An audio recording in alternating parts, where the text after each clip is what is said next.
Pemirsa, khususnya mahasiswa Universitas Terbuka, selamat berjumpa dalam program perkuliahan Universitas Terbuka. Pada pertemuan ini kita akan membahas mata kuliah Teori Ekonomi Makro dengan topik Teori Keynesian dan Neo-Keynesian. Ada beberapa yang akan kita pelajari. Yang pertama adalah asal-muasal aliran Keynesian, pasar barang, perpotongan Keynesian, pasar uang Keynes, pasar tenaga kerja, kurva ISLM, dan kurva Phillips.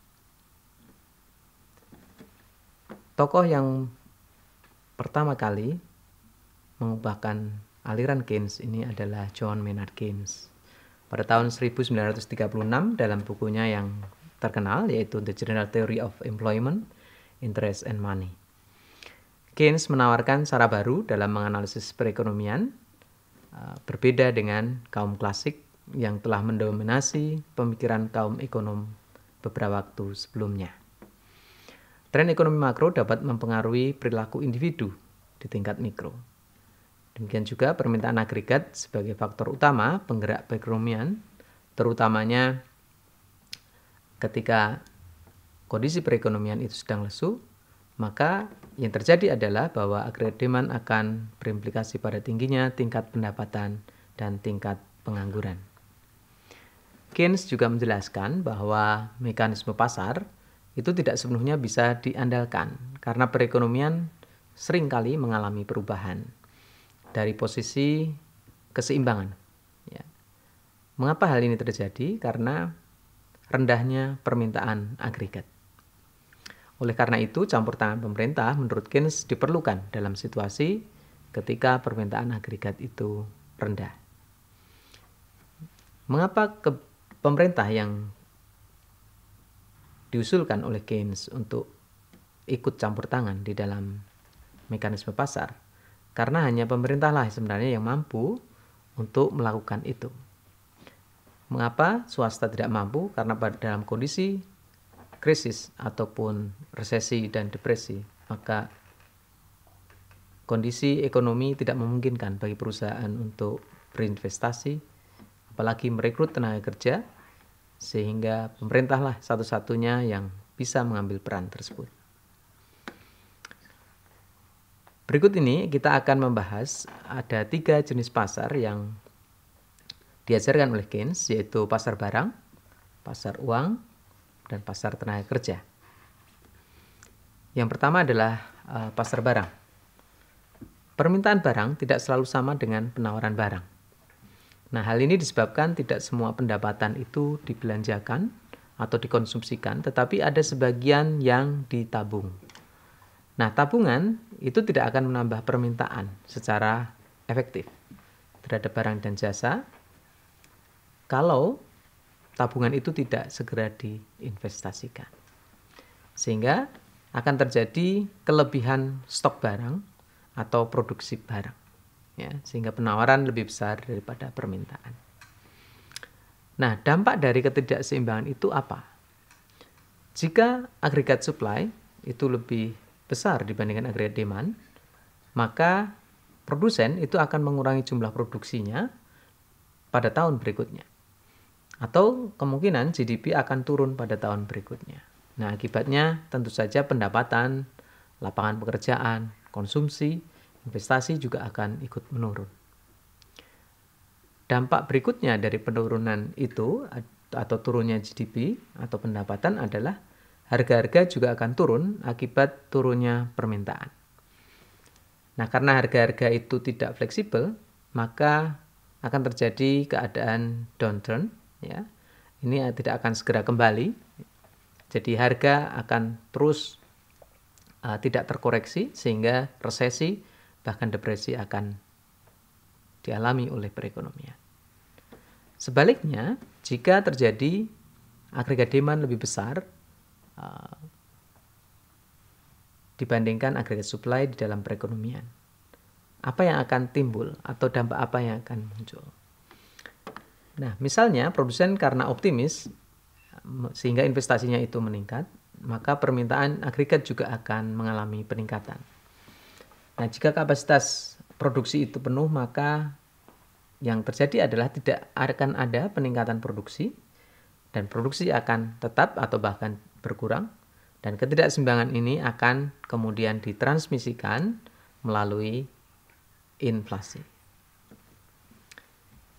Nah, kita memahami bahwa agregat demand itu adalah seluruh jumlah uang yang dibelanjakan oleh masyarakat untuk membeli barang dan jasa selama satu periode waktu tertentu. Permintaan agregat dalam ekonomi tertutup misalnya terdiri dari pengeluaran untuk konsumsi oleh rumah tangga, kita beri inisiasi C, pengeluaran investasi oleh perusahaan, kita beri inisiasi I, dan pengeluaran pemerintah kita beri inisiasi K. Nah, kemudian dari sini kita akan belajar hal yang baru, yaitu perpotongan Keynes.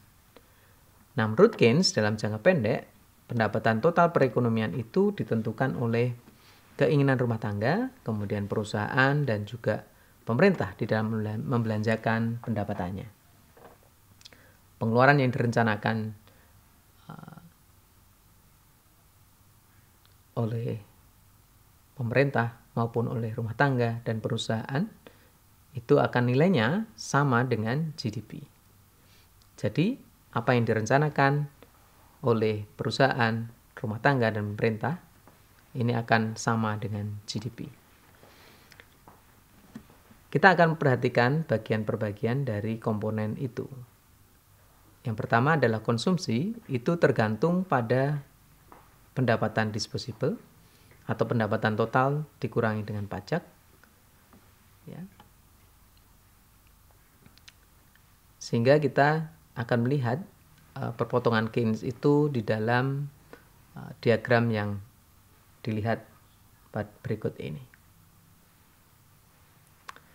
Nah, diagram itu dihasilkan dari sebuah tabel sebelumnya yang menunjukkan bagaimana output agregat atau pendapatan itu dihasilkan dari penjumlahan komponen-komponen tadi.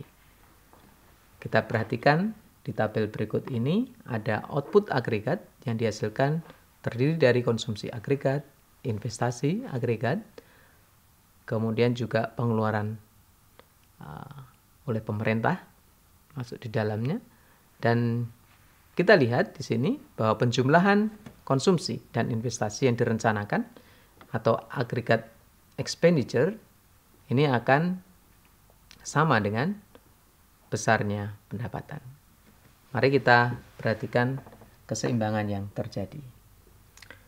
Keseimbangan yang terjadi dalam perekonomian tertutup di dalam grafik berikut ini ditunjukkan oleh grafik berikut ini.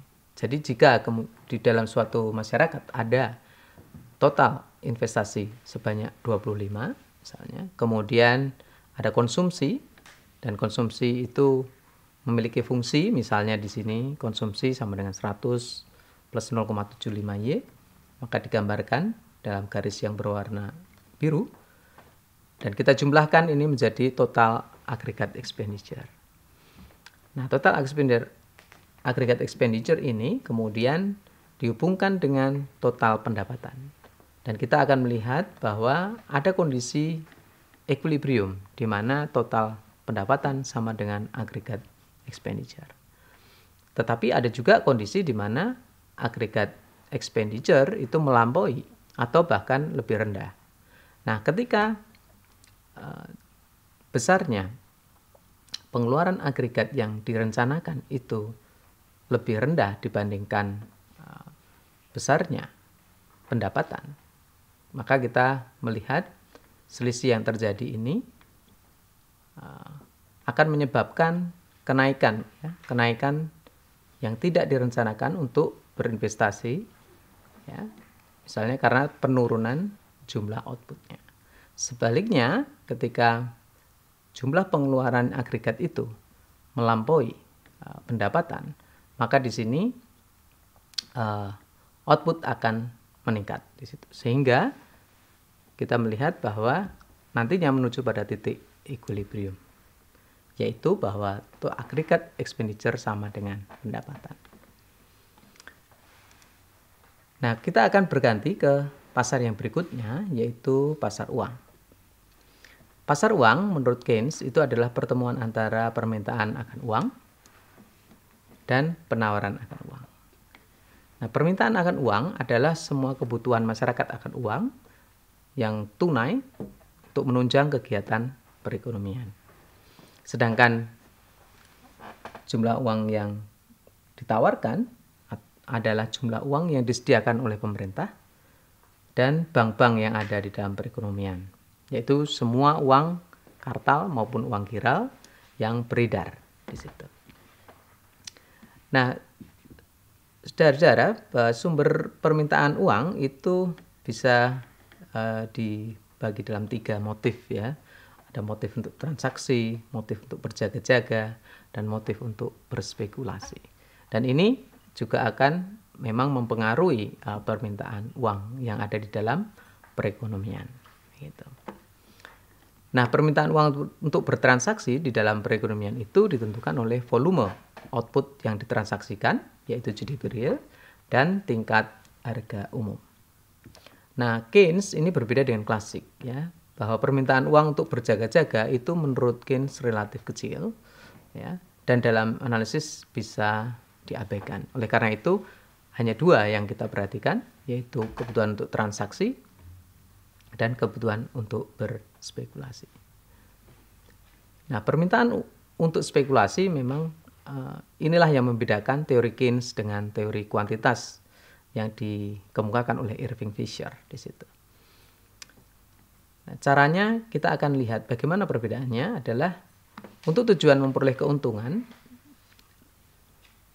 biasanya dilakukan spekulasi di dalam pasar obligasi atau surat berharga. Apabila surat berharga atau obligasi itu diharapkan untuk naik ya, di masa mendatang, maka orang akan membeli obligasi ya, dengan uang tunainya pada hari ini. Nah, ini berarti uang tunai yang saat ini untuk berspekulasi akan berkurang. Sebaliknya, apabila harga obligasi diharapkan itu turun di masa mendatang, maka permintaan akan uang di saat sekarang ini tentu akan bertambah karena obligasi yang dijual.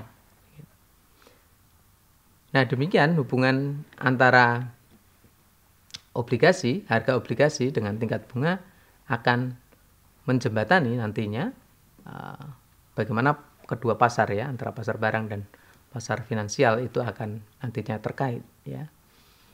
Jadi harga obligasi yang naik itu sama saja dengan tingkat suku bunga yang turun. Atau sebaliknya kalau harga obligasi itu turun, maka tingkat suku bunga itu naik. Nah, kalau harga obligasi diharapkan naik, itu berarti bahwa harga obligasi ini dianggap terlalu rendah saat ini. Nah, bila harga obligasi diharapkan turun, ini berarti bahwa harga obligasi saat ini juga dirasa terlalu tinggi. Nah, Keynes ini akan mengatakan bahwa permintaan akan uang untuk spekulasi ini tinggi apabila tingkat bunga saat ini dirasa rendah, ya, dirasa rendah, dan permintaan untuk spekulasi saat ini rendah, ya, apabila tingkat bunga untuk spekulasi mempunyai hubungan yang berkebalikan dengan tingkat suku bunga pada saat ini. Nah, ini adalah teori moneter dari Keynes, begitu.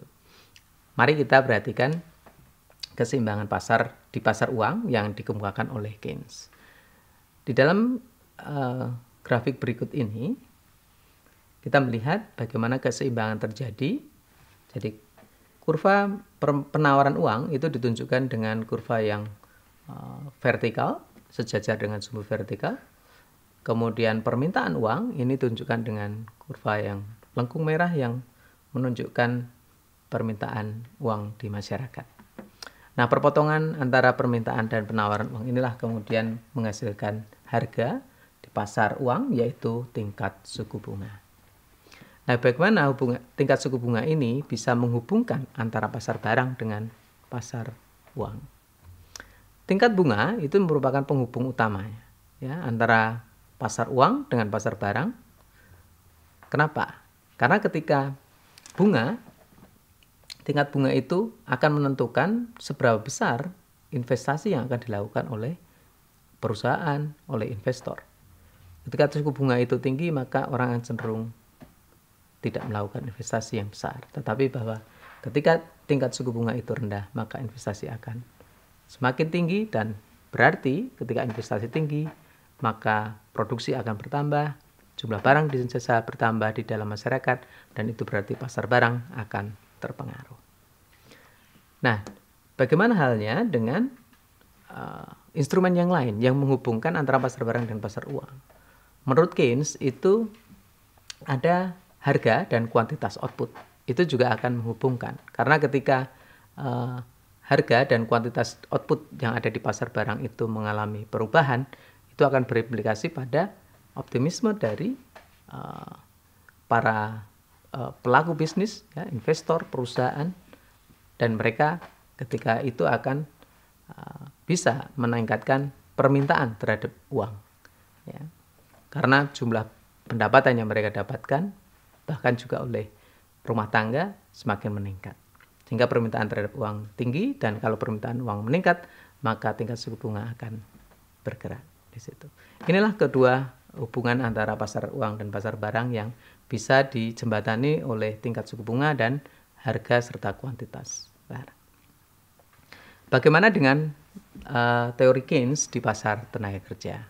Teori Keynes di pasar tenaga kerja mengikuti pasar barang, ya. Jadi apabila output itu naik, maka permintaan terhadap tenaga kerja untuk bekerja itu semakin tinggi, atau employment juga akan meningkat. Jadi hubungannya adalah positif. Nah, Keynes di sini menekankan bahwa ada proses di sini menuju keseimbangan umum atau general equilibrium terjadi apabila suatu perubahan, misalnya apakah itu government expenditure ataukah penawaran uang di dalam masyarakat itu berubah, maka akan mempunyai pengaruh yang berantai. Ya, pengaruhnya bisa ke semua pasar, dan perekonomian ini akan menyesuaikan terhadap perubahan itu, sehingga baru kemudian tercapai pada keseimbangan umum kembali. Nah, ini posisi keseimbangan itulah yang diartikan sebagai posisi bahwa semua pasar ada dalam posisi equilibrium di situ. Jadi prosesnya adalah simultan, jadi tidak sekuensial, ya, tidak sekuensial. Nah, kemudian bagaimana dengan teori yang baru, ya, kritik terhadap Keynes begitu ya. Jadi atau pengikut-pengikut setelah Keynes, ya, ada neo-Keynesian lahir setelah Keynes, ya. Jadi dia mengkombinasikan antara ekonomi neoklasik, ya, untuk menghasilkan apa yang umumnya disebut sebagai sintesa neoklasik, ya, yang mendominasi pemikiran ekonomi makro utama. Nah, meskipun itu luas bahwa tidak ada kecenderungan otomatis yang kuat untuk bisa full employment di dalam perekonomian, banyak orang yang percaya bahwa kebijakan pemerintah yang digunakan atau untuk mengintervensi pasar itu wajib dilakukan, ya, dan kemudian ketika perekonomian sudah normal kembali, maka kita menggunakan teori klasik kembali bahwa mekanisme pasar akan bekerja secara efisien. Nah, teori neoklasik ini ada neo-Keynesian, maksud saya, itu ada dua yang penting, yaitu pendekatan ISLM dan kemudian Phillips curve. Nah, kurva ISLM sebenarnya ingin menunjukkan bagaimana hubungan antara pasar uang dan pasar barang yang tadi sudah dijelaskan di depan.